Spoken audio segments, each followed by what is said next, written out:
अस्सलामुअलैकुम नाज़रीन कराम, नई वीडियो में आपको खुश आमदीद कहते हैं। आलमी मंजरनामे पे बहुत बड़ी ख़बर आ रही है और इससे बड़ी ख़बर कोई हो नहीं सकती, क्योंकि अमरीकी इलेक्शन पर सारी दुनिया की नज़रें होती हैं। सारे इस चीज़ का अंदाज़ा लगा रहे होते हैं कि अमेरिकन्स का जब एक नया प्रेसिडेंट आएगा तो उसकी पॉलिसी क्या होगी। अब डोनाल्ड ट्रंप ने अमेरिकन इलेक्शन जीत लिया है। ना सिर्फ जीत लिया है, विक्ट्री स्पीच भी कर दी है, जिसमें उसने नई जंगें शुरू करने की बजाय जारी जंगें ख़त्म करने का ऐलान किया है। इसके पाकिस्तान पर बहुत गहरे असरात होने जा रहे हैं और इसका पाकिस्तान पर क्या असर पड़ा है, ख़ास तौर पर पीटीआई और इमरान खान, ख़ास तौर पर इमरान खान की रिहाई के हवाले से एक बड़ा यहाँ पे भी पॉलिटिकल शिफ्ट आने जा रहा है, उस पर बात करेंगे। लेकिन आपको पहले बता दूं कि 270 वोट मुकम्मल करने होते हैं जिसने भी अमरीकी सदर बनना होता है। तो डोनाल्ड ट्रंप ने अपने 270 वोट ना सिर्फ मुकम्मल किए, बल्कि वो इससे ज़्यादा वोट हासिल करने में कामयाब हुए हैं। मुख्तलिफ मीडिया हाउसेज मुख्तलिफ रिपोर्ट्स दे रहे हैं और हर एक की रिपोर्ट के अंदर थोड़ा सा नंबर्स का फ़र्क है। ज़्यादातर तजियाकार ये कह रहे हैं कि ट्रंप 300 का फिगर क्रॉस कर जाएंगे। खुद ट्रंप ने अपनी विक्ट्री स्पीच में भी दावा किया है कि वो 315 से ज़्यादा इलेक्टोरल वोट हासिल करेंगे और अगर ये 300 का फिगर क्रॉस करते हैं तो बड़ा सेफली अमरीकी सदर डोनाल्ड ट्रंप बन जाएंगे। यहाँ पे 50 रियासतों में इलेक्शन हुआ और तकरीबन दोनों कैंडिडेट्स के इलेक्टोरल वोट्स एक जितने थे। होता यह है कि हर रियासत के इलेक्टोरल वोट्स फिर उनकी तादाद होती है, 270 वोट पूरे करने होते हैं। मसलन यहाँ पे ऐसी रियासतें भी हैं जैसे मोटाना, इनके वोटों की तादाद 4 है। कई ऐसी रियासतें हैं जिनके वोटों की तादाद 3 भी है, यानी इससे भी कम है। कई 6 हैं, कहीं पे 7 है। सबसे ज़्यादा वोट अमेरिका में कैलिफोर्निया के हैं, इसके 54 इलेक्टोरल वोट्स हैं। ये अमेरिका की वेस्टर्न स्टेट है। इसी तरह न्यूयॉर्क के 28 वोट हैं, टेक्सास के वोट 40 हैं। टेक्सास को डोनाल्ड ट्रंप ने जीता है, यहाँ से 40 इलेक्टोरल वोट जो हैं वो मिले हैं इनको, जो बाइडन को सॉरी डोनाल्ड ट्रंप को मिले हैं। अब तक की इतलात के मुताबिक डोनाल्ड ट्रंप 270 से क्रॉस कर चुके हैं और बहुत मुमकिन है कि ये 300 का फिगर भी क्रॉस कर जाएं। पहले ये बड़ा टफ मुकाबला था और इस मुकाबले के अंदर 7 ऐसी स्टेट्स थीं जिनका जिक्र किया जा रहा था। पिछली वीडियो में मैंने भी तफसीलन बताया।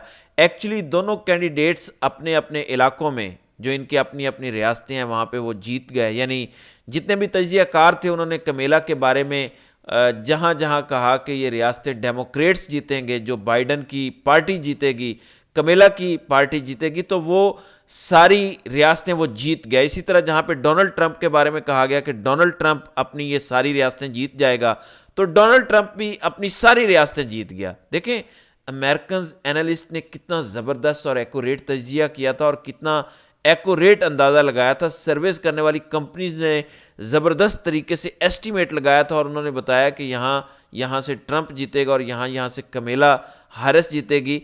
अच्छा, दोनों उम्मीदवारों ने अपने अपने इलाके तो जीत लिए, तो फिर हार जीत का फैसला कैसे हुआ? हार जीत का फैसला टिका हुआ था 7 रियासतों पर। इन रियासतों में टोटल 93 इलेक्टोरल वोट्स थे। इन 93 वोट्स में से जो ज़्यादा लेता वो अमरीकी सदर बन जाता। इसमें पेंसिल्वेनिया है जिसमें 19 इलेक्टोरल वोट हैं और पेंसिल्वेनिया को डोनाल्ड ट्रंप ने जीत लिया। बड़ा टफ मुकाबले के बाद जीता, बड़ा क्लोज मुकाबला था कमेला से। 51% वोट पड़े डोनाल्ड ट्रंप को और 48 से कुछ ज़्यादा कमेला को पड़े। फिर जॉर्जिया में भी दोनों उम्मीदवारों ने बड़ी मेहनत की और जॉर्जिया का इलेक्शन भी डोनाल्ड ट्रंप ने जीता और यहाँ पे भी बड़ा क्लोज मुकाबला था। 50.7% डोनाल्ड ट्रंप ने वोट लिए, जबकि 48.5% वोट कमेला ने लिए। फिर तीसरी एक रियासत जिसको स्विंग स्टेट कहते हैं, ये नॉर्थ कैरोलिनिया है। यहाँ भी बड़ा टफ मुकाबला हुआ, डोनाल्ड ट्रंप जीते, इन्होंने 51% वोट लिए, जबकि कमेला तकरीबन 48% से कुछ कम इनका टर्न आउट रहा। तो ये 3 रियासतें जिनको स्विंग स्टेट्स कहते हैं। फिर मिशिगन, जब पहले रिजल्ट आ रहा था तो बहुत आगे चल रही थी कमेला हैरिस, और साथ इसके विस्कॉन्सन है, यहाँ पे डोनाल्ड ट्रंप ने पहले से अपनी बर्तरी बरकरार रखी हुई थी और इन दोनों में भी डोनाल्ड ट्रंप को ही फतह हासिल हुई और वो आगे जा रहे हैं। जबकि एरिज़ोना और नवेडा में भी डोनाल्ड ट्रंप तकरीबन जीत चुके हैं। बहरहाल डोनाल्ड ट्रंप अमेरिकी सदर बन चुके हैं और इसके असरात पूरी दुनिया के ऊपर आएंगे।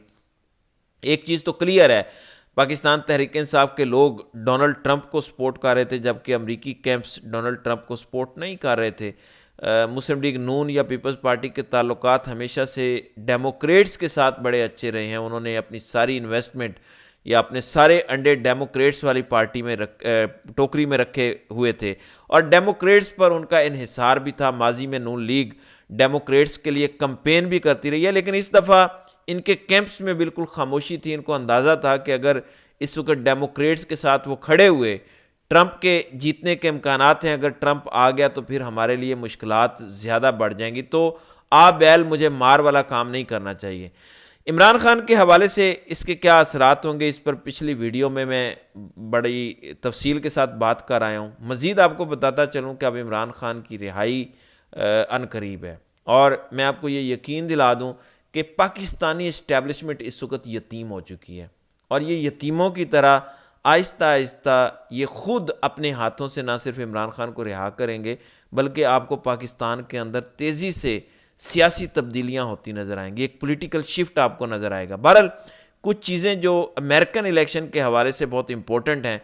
नंबर एक देखें, डोनाल्ड ट्रंप ने इलेक्शन लड़ा अमेरिकी इस्टेब्लिशमेंट के ख़िलाफ़, कितने बड़े बड़े उन पर इल्ज़ामात आए। यानी डोनाल्ड ट्रंप पे पहला इल्ज़ाम था, जैसे पाकिस्तान के अंदर 9 मई का इल्ज़ाम इमरान खान पर लगा, जो इलेक्शन से पहले उन पर लगा और उसके बाद उनकी पार्टी को तबाह बर्बाद किया गया। बिल्कुल ऐसा इल्ज़ाम डोनाल्ड ट्रंप पर भी लगा और ये कहा गया डोनाल्ड ट्रंप ने अटैक किया है, उनके हामियों ने अटैक किया है। कैपिटल हिल का वाक़या डोनाल्ड ट्रंप पर डाला और अमेरिकन इस्टेब्लिशमेंट ने डोनाल्ड ट्रंप और उनके हिमायतियों को पकड़ा भी।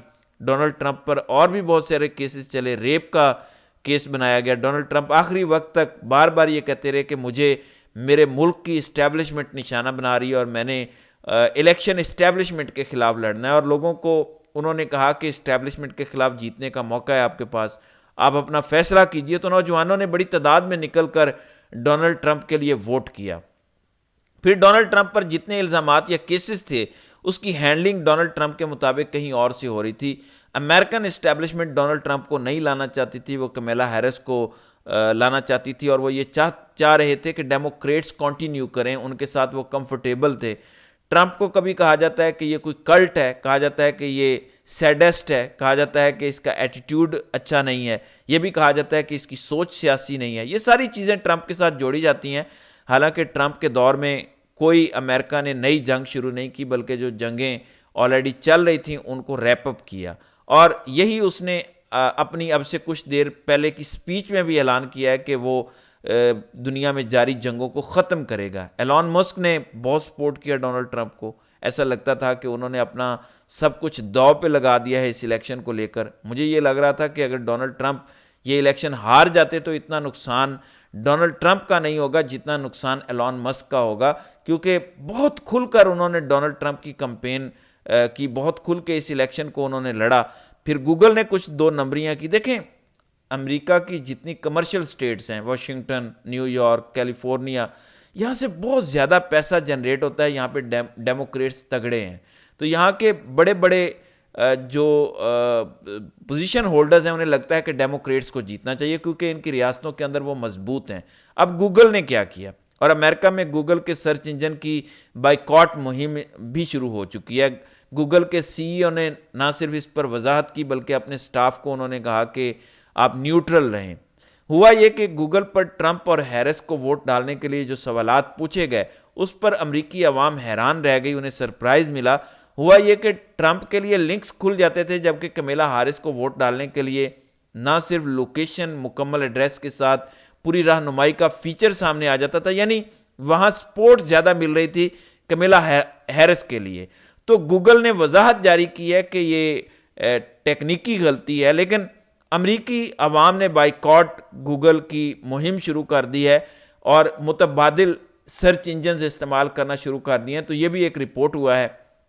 बहरहाल आज का दिन बहुत अच्छा है क्योंकि एक दुनिया के अंदर बहुत बड़ी तब्दीली आई है। अमेरिकन इलेक्शंस का बहुत गहरा असर होता है और इसका ख़ास तौर पर असर पाकिस्तान के अंदर आपको आने वाले दिनों में नज़र आएगा और पाकिस्तान की मिलिट्री इस्टेब्लिशमेंट के लिए ये एक बदतरीन शिकस्त है।